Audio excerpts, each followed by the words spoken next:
Conta um Conto apresenta Um Sussurro nas Trevas, de H.P. Lovecraft. Voz de Marcelo Fávaro. Capítulo 4. As criaturas desconhecidas, escreveu Eckley em uma caligrafia trêmula de dar pena, haviam começado a se aproximar com uma determinação jamais vista. Os latidos noturnos dos cães eram horríveis nas noites de lua encoberta ou ausente, e as criaturas haviam tentado atacá-lo nas estradas solitárias que tinha de atravessar à luz do dia.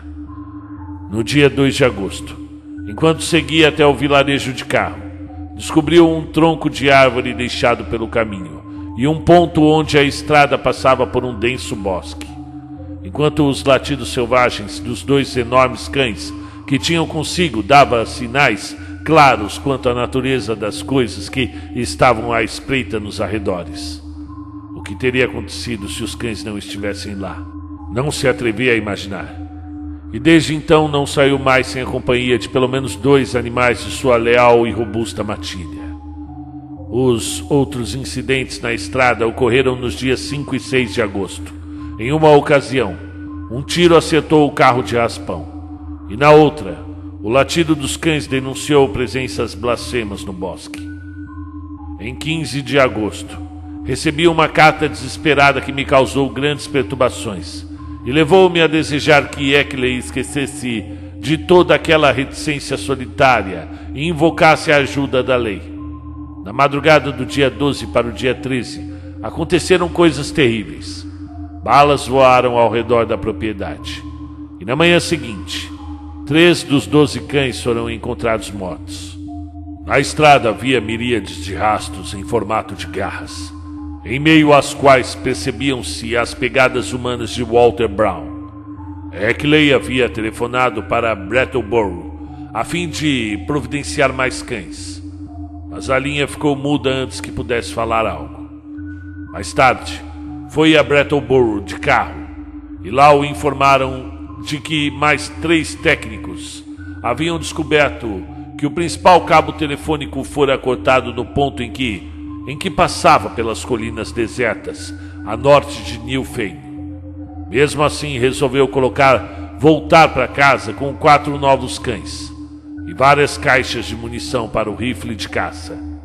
A carta foi escrita na agência de correio de Brattleboro e chegou até mim sem demora. Minha atitude em relação ao assunto logo deixou de ser científica e transformou-se em uma alarmante preocupação pessoal. Temi por Eckley, naquela fazenda remota e solitária, e um pouco também por mim, ao lembrar da minha ligação definitiva com o estranho problema das colinas. A coisa aproximava-se aos poucos.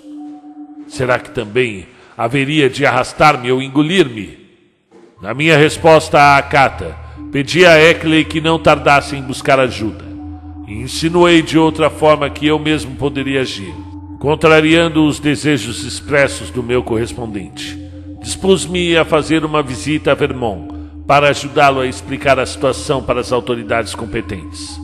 Como resposta, no entanto, chegou-me apenas um telegrama de Bellow Falls que dizia o seguinte: aprecio a disposição, mas nada posso fazer. Não haja sozinho, pois prejudicaria a nós dois. Aguarde mais explicações. Henry Eckley. O assunto ficou cada vez mais misterioso. Quando respondi o telegrama, recebi um bilhete trêmulo de Eckley com a surpreendente notícia de que não apenas havia mandado telegrama algum, como tampouco havia recebido a carta que este respondia. Uma investigação feita às pressas em Bellow Falls revelou que a mensagem fora enviada por um estranho homem louro, com uma voz grave e que parecia um zumbido, embora não tivesse revelado nada mais. O funcionário do balcão mostrou-lhe o texto original rabiscado a lápis pelo remetente, mas a caligrafia era-lhe completamente desconhecida. O nome também continha um erro. O telegrama fora assinado Eckley, sem o segundo E. Certas conjecturas eram inevitáveis, porém, em meio à evidente crise, Eckley não se deteve para examiná-las em detalhe. Falou sobre a morte de mais alguns cães e a compra de outros tantos, e sobre a troca de tiros que se havia tornado rotineira em todas as noites sem lua. As pegadas de Brown e de pelo menos mais um ou dois calçados diferentes haviam se tornado uma ocorrência rotineira entre as marcas de garras, tanto na entrada como nos fundos da propriedade. A situação, como o próprio Eckley reconhecia, não era nada boa, e provavelmente teria de ir morar com o filho na Califórnia dentro de pouco tempo, independente de conseguir ou não vender a antiga residência. Mas não era fácil deixar o lugar, abandonasse explicitamente as tentativas de desvendar esses mistérios. Ato contínuo. Escrevi mais uma carta a Eckley, e mais uma vez falei em visitá-lo e ajudá-lo a convencer as autoridades do grave perigo que corria. Na resposta, meu correspondente pareceu menos intransigente do que na sua atitude anterior, que levaria a crer, mas afirmou que gostaria de resistir por mais um tempo suficiente para pôr as coisas em ordem e fazer as pazes com a ideia de deixar para trás a terra natal, que celebrava com uma obstinação quase mórbida. As outras pessoas torciam a cara para os seus estudos e especulações, e seria melhor sair discretamente, sem começar um tumulto na região ou dar motivo para que lhe pusessem a sanidade em xeque. Eckley reconheceu que já estava farto da situação, mas dentro do possível, gostaria de ir embora de maneira digna. Essa carta chegou até mim no dia 28 de agosto, e logo tratei de escrever e enviar a resposta mais encorajadora que pude conceber. O incentivo parece ter funcionado, pois Eckley relatou menos terrores quando acusou o recebimento da minha correspondência. Mesmo assim, não pareceu muito otimista e manifestou a crença de que apenas a lua cheia era responsável pelo sumiço das criaturas. Torcia para que não houvesse mais muitas noites de névoa e fez alguns comentários vagos sobre alojar-se em Brattleboro quando a lua sumisse. Mais uma vez escrevi dando-lhe forças, mas no dia 5 de setembro recebi uma correspondência que sem dúvida havia se cruzado com a minha carta nos Correios, e à qual não pude oferecer respostas esperançosas. Em vista da importância desse documento, julgo ser mais apropriado apresentá-lo na íntegra, tentando reproduzir da maneira mais exata possível as minhas lembranças da trêmula caligrafia, e o conteúdo era o seguinte: segunda-feira, caro Will Marv, um PS bastante desanimador à minha última correspondência. A noite passada foi muito nebulosa, e embora não tenha chovido, e assim o luar ficou totalmente bloqueado, a situação piorou um bocado, e eu acho que está próxima do fim, malgrado os nossos melhores votos. Depois da meia-noite, alguma coisa pousou no teto da minha casa, e todos os cães foram correndo para ver do que se tratava. Ouvi rosnados e sons de coisas se rasgando, até que um dos animais, saltando a partir de uma das alas mais baixas da casa, conseguiu chegar ao telhado. Houve então um embate violento lá em cima, e escutei um zumbido horripilante, que jamais hei de esquecer. Logo veio um forte odor nauseabundo. Quase ao mesmo tempo, balas perfuraram as vidraças e por pouco não me atingiram. Acho que a principal fileira das criaturas aproximou-se, mirando apenas alto o suficiente para não alvejar os cães. O expediente pareceu dar conta do recado, mas pela manhã descobri enormes poças de sangue no pátio, e ao lado das poças de uma substância verde viscosa com um odor repelente ao extremo. Subi até o telhado e encontrei mais da substância verde lá em cima. 5 cães estavam mortos, e acredito ter matado um deles ao mirar baixo demais, pois encontrei-o com um tiro nas costas. Agora estou arrumando as vidraças estilhaçadas pelos tiros e ir a Brattleboro em busca de mais cães. Eu acho que os donos dos canis devem me tomar por louco. Logo torno a dar notícias. Imagino que estarei pronto para a mudança dentro de 1 ou 2 semanas.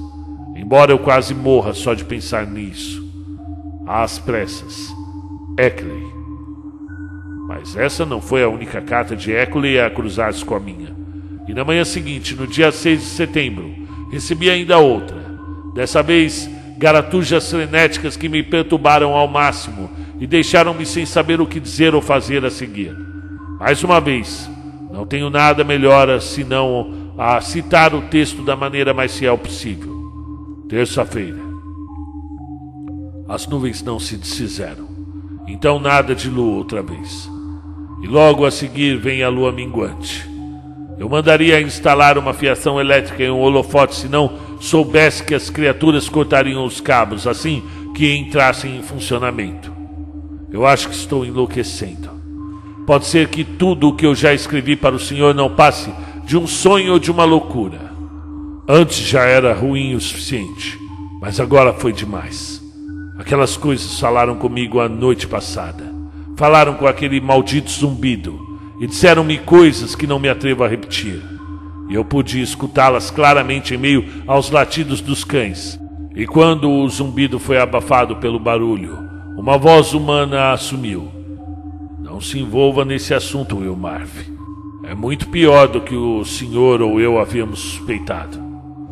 Agora as criaturas não querem deixar que eu vá para a Califórnia. Querem levar-me vivo, ou ao menos em uma condição, em termos teóricos e mentais, que equivale a vivo. Não apenas para Yugot, mas para ainda mais longe, para além dos confins da galáxia, e possivelmente para além dos limites do último universo. Respondi que não irei, muito menos da terrível maneira como pretendem me levar. Mas temo que essas recusas sejam em vão. A minha casa fica em um lugar tão afastado que as criaturas podem vir a qualquer hora do dia ou da noite. Outros 6 cães foram mortos. E hoje senti que eu estava sendo observado nas partes da estrada ladeadas por bosques quando me dirigia a Brattleboro. Foi um erro da minha parte tentar enviar-lhe a gravação do fonógrafo e a pedra negra. Aconselho-o a destruir a gravação antes que seja tarde demais. Tornarei a escrever amanhã se eu ainda estiver por aqui. E quisera eu dar um jeito de mandar os meus livros e as minhas coisas para Brattleboro e alojar-me por lá. Eu fugiria sem levar nada se eu pudesse. Mas algo em meus pensamentos me mantém preso aqui. Eu posso ir até Brattleboro, onde eu estaria salvo. Mas lá eu me sinto tão aprisionado quanto em casa. E tenho a impressão de saber que eu não chegaria muito longe, mesmo que largasse tudo e tentasse. É um horror. E não se envolva nesse assunto. Do seu Eckley. Eu não preguei os olhos à noite depois de receber essa terrível mensagem. E fiquei pasmo com o grau de sanidade de Eckley. O conteúdo da correspondência evidenciava a mais absoluta loucura, porém a maneira de se expressar, em vista de tudo o que ocorrera até então, parecia imbuída de um sinistro caráter persuasivo. Eu não enviei resposta alguma, pensando que seria melhor esperar até que Eckley tivesse tempo de responder ao meu último comunicado. A resposta chegou no dia seguinte, e embora o material mais recente ofuscasse qualquer um dos pontos levantados pela carta, eis aqui o quanto me lembro do texto, todo rabiscado e borrado durante a composição sem dúvida apressada e frenética. Quarta-feira. W. Eu recebi sua carta. Porém, de nada mais adiantam nossas discussões. Estou resignado. Admiro-me ao ver que ainda tenho força de vontade para combatê-las. Eu não poderia mais escapar e nem estivesse disposto a deixar tudo para trás e sair correndo. Essas criaturas haveriam de me alcançar. Ontem recebi uma carta delas. Um funcionário da RFD a trouxe enquanto eu estava em Brattleboro, datilografada e franqueada em Bellow Falls. Traz explicações sobre o que as criaturas pretendem fazer comigo. Eu não ouso repetir. E tome cuidado. Destrua a gravação. As noites seguem enevoadas e a lua está menor a cada dia que passa. Queria ter coragem de providenciar ajuda, talvez fortalecesse a minha determinação, mas os que estariam dispostos a vir apenas me chamariam de louco, a não ser que houvesse alguma prova. Não posso pedir às pessoas que venham sem motivo. Faz anos que não tenho contato com ninguém que eu conheça. Mas eu ainda não lhe falei o pior, Will Marv. Prepare-se, pois sem dúvida será um grande choque. No entanto, é a mais pura verdade. Ayla, eu vi e toquei uma dessas coisas. Ou ao menos em parte delas. E meu Deus, que horror! Ela estava morta, é claro. Um dos cães estava com ela, e eu a encontrei perto do canil hoje pela manhã. Tentei guardá-la no galpão de lenha para convencer as pessoas do que está acontecendo, mas tudo evaporou dentro de poucas horas, e não sobrou nada. E como o senhor sabe, aquelas coisas nos rios foram vistas apenas na manhã seguinte às enchentes. E agora vem o pior. Eu tentei tirar uma fotografia para mostrar ao senhor, mas quando revelei o filme não havia nada além do galpão. Do que poderia ser feita essa coisa? Eu a vi, a toquei, e todas as criaturas deixam rastros. Sem dúvida era feita de matéria tangível, mas que tipo de matéria? A forma não pode ser descrita. Era um enorme caranguejo com vários anéis ou protuberâncias carnudas de algum tecido grosso e filamentoso, coberto de antenas que ocupava o lugar da cabeça. A substância verde faz às vezes de sangue. Mais criaturas devem chegar à Terra a qualquer instante. Walter Brown desapareceu. Ultimamente ninguém o viu pelos recantos habituais dos vilarejos próximos. Eu devo tê-lo alvejado com um tiro. Mas as criaturas sempre tentam levar os mortos e feridos embora. Hoje à tarde fui ao vilarejo sem nenhum problema, mas temo que as criaturas tenham dado uma trégua por estarem certas quanto à minha captura. Estou escrevendo do correio de Brattleboro, e talvez isso seja um adeus. E se for, escreva para o meu filho George Goodenow Acklin, na rua Pleasant 176, em San Diego, Califórnia. Mas não apareça por aqui. Escreva para o garoto se o senhor não receber notícias minhas dentro de uma semana. E fique atento às notícias do jornal. Agora jogarei as minhas 2 últimas cartas. Se eu ainda tiver a determinação necessária. Primeiro tentarei usar gás venenoso contra as criaturas. Eu obtive insumos químicos necessários, mas eu os encontro todas as manhãs. E no entanto, imagino que a polícia diria que eu as forjei, pois todos acham que eu sou uma figura estranha. Eu preciso convencer um policial a passar a noite aqui e ver com seus próprios olhos, embora também seja provável que as criaturas descobrissem e não aparecessem. Os fios do meu telefone são cortados toda vez que eu tento fazer uma ligação à noite. E os técnicos dizem que o fenômeno é muito estranho e podem testemunhar ao meu favor se a polícia não achar que eu mesmo me encarreguei de cortá-los. Faz 1 semana que desisti de todos os reparos. Eu poderia pegar alguns dos moradores ignorantes para atestar a realidade desses horrores, mas todos riem de tudo o que falam. E seja como for, a população evita a minha casa há tanto tempo que nem ao menos sabe dos últimos acontecimentos. O senhor não convenceria nenhum dos fazendeiros miseráveis a chegar a menos de 1,5 km da minha casa, nem que pagasse. O carteiro escuta o que dizem e faz gracejos comigo. Meu Deus, se ao menos eu tivesse a coragem de dizer-lhe que tudo é real. Acho que vou tentar mostrar-lhes os rastros, mas ele chega à tarde, a essa hora as marcas em geral já desapareceram. E se eu preservasse uma delas, colocando uma caixa ou uma panela em cima, com certeza o sujeito acharia que se trata de uma fraude ou então de uma piada. Quisera eu não ser tão recluso. Assim as pessoas não aparecem com a mesma frequência de antes. Nunca me aventurei a mostrar a Pedra Negra ou as fotografias, tampouco a tocar a gravação para ninguém além das pessoas ignorantes. Outros diriam apenas que eu forjei tudo aquilo e não faria nada além de rir. Mas eu ainda posso tentar mente nítida, mesmo que as coisas que o deixaram não possam ser fotografadas. E é uma lástima que ninguém tenha visto a coisa de manhã, hoje pela manhã, antes que ela se desintegrasse. Mas eu nem sei mais se eu me importo. Depois de tudo que eu passei, o hospício me parece um lugar tão bom quanto qualquer outro. Os médicos podem me ajudar a sair dessa casa, e essa é a minha única salvação possível. Escreva para o meu filho George, se o senhor não receber mais notícias em breve. Adeus. Destrua a gravação e não se meta nesse assunto. Do seu Eckley. A carta lançou-me no mais negro terror.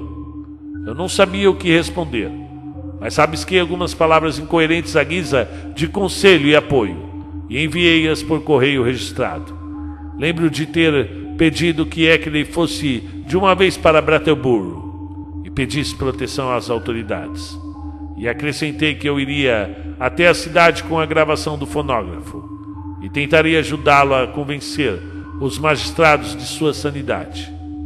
Talvez eu também tenha sugerido que era a hora de alertar as pessoas em geral para o perigo que rondava. Ficará claro nesse momento de tensão a minha própria crença em todos os relatos e alegações de Eckley, que eram absolutos. Muito embora eu achasse que o fracasso em obter uma fotografia do monstro não se devesse a uma aberração da natureza, mas antes algum deslize nervoso de sua parte. Fim do capítulo 4.